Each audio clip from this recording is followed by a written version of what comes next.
How's it going, everyone? It is IPC, and I wanted to give my initial thoughts on Xenoblade Chronicles 3, which just came out yesterday, and I'm probably going to talk more about it on the Crow's Nest podcast, which we're dedicating an episode to Xenoblade Chronicles 3, giving our full thoughts on the game. But I've already played about 3 or 4 hours of the game so far. I've streamed about an hour of it, which, by the way, don't forget to follow me over on twitch.tv/piratecanvas. I'm going to be streaming some more Xenoblade Chronicles later tonight. Shameless plug, I know, but my streams are always fun, and I encourage you guys to go check them out whenever you can.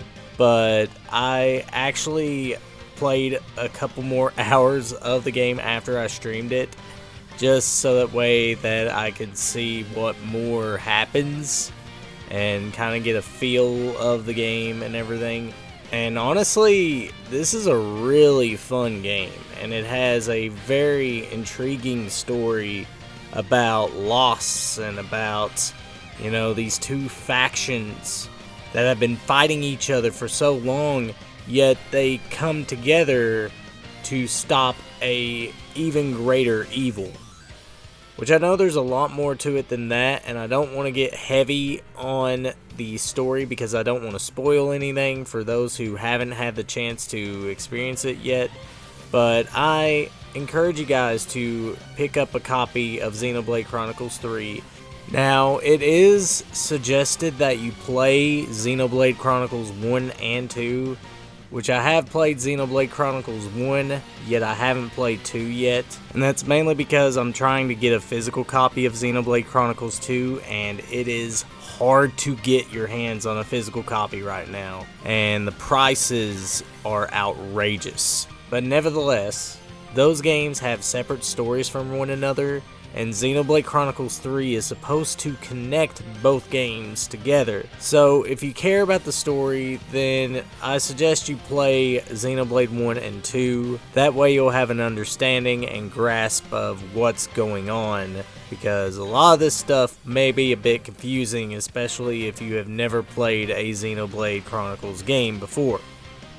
So this game has 6 main characters. The main protagonist that you play as in the early parts of the game is Noah. He is a Offseer, who is someone that helps the dead pass on by playing a flute. He is part of a monarchy called the Kevis, and they are at war against another faction called the Agnes.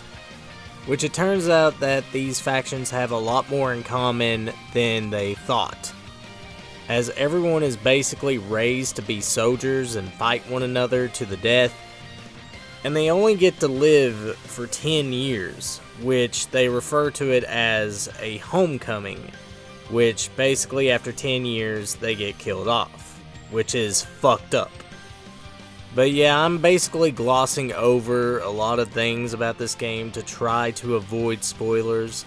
But nevertheless, all you need to know is he meets up with another Offseer named Mio. She is from the Agnes clan, and she happens to be a Neko girl, which I absolutely love Neko girls. But nevertheless, they put their differences aside and join together to stop this greater evil. And it's a very fascinating and interesting story that I highly look forward to seeing all the way through to the end.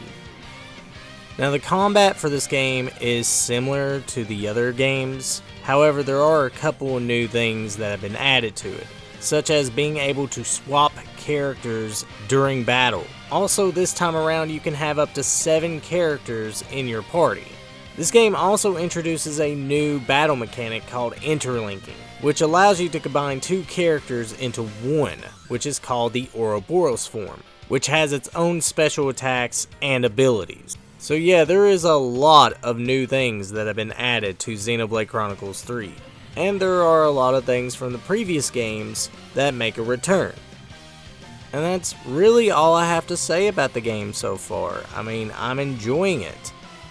It has a intriguing and fascinating story so far. I like the characters, my favorite one being Mio. I like most of the new features that have been added, especially swapping characters during battle and everything. It's just so much fun. And I'm looking forward to seeing what the rest of the game has to offer. But nevertheless, those are my initial thoughts on Xenoblade Chronicles 3. Let me know what you guys think of Xenoblade Chronicles 3 in the comment section below if you've played it. Also be sure to hit that subscriber button because that would mean the world to me, and you won't want to miss what I have in store for you. Anyways, this has been PC signing out, and I'll see you all in the next video.